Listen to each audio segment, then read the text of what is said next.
Ketika tidak punya uang, ingatlah pola pikir. Menjual telur. Keluarga Pak Joko memiliki 4 orang anak laki-laki. Semuanya ingin berusaha dan menjadi kaya. Pak Joko lalu memberi masing-masing modal awal Rp60.000.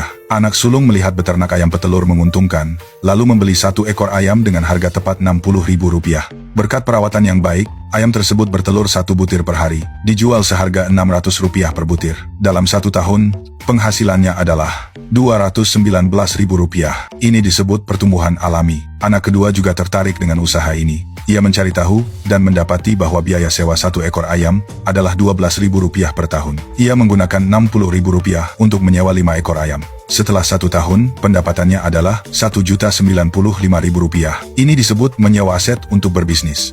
Anak ketiga juga menjalankan usaha ayam petelur.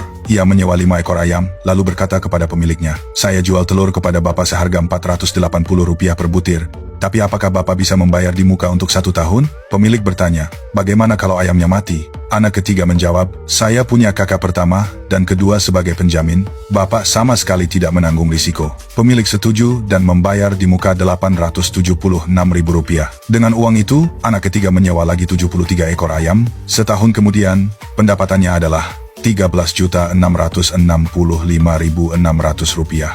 Ini disebut jaminan dengan kombinasi leverage keuangan. Anak keempat melihat usaha para kakaknya berjalan lancar, lalu mengusulkan, "Kakak-kakak gabungkan modal dengan saya, kita bekerja sama. Saya jamin, kakak tidak perlu menambah modal, tapi tetap bisa menghasilkan lebih banyak dari sekarang." Ketiga kakaknya setuju, dan mengumpulkan total Rp240.000. Anak keempat menyewa 20 ekor ayam, lalu juga menerapkan cara menjual telur di muka, memperoleh Rp3.504.000, dan melanjutkan dengan menyewa lagi 292 ekor ayam. Ketika skala sudah besar, ia menggadaikan 312 ekor ayam ke bank, dinilai 50%, sehingga bisa meminjam Rp4.680.000, lalu menyewa lagi 390 ekor ayam. Setahun kemudian, total pendapatan anak keempat adalah Rp120.590.400.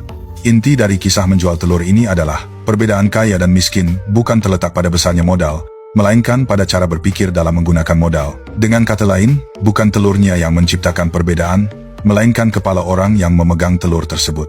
Dengan jumlah uang yang sama, orang yang tahu cara berpikir akan mengubahnya menjadi peluang. Orang yang hanya rajin bekerja akan terus hidup pas-pasan. Modal bukan masalah. Masalahnya adalah, apakah Anda punya kecerdasan untuk menjadi kaya atau tidak? Dalam buku Uang Melahirkan Uang, ditegaskan bahwa kecerdasan lebih penting daripada tenaga kerja.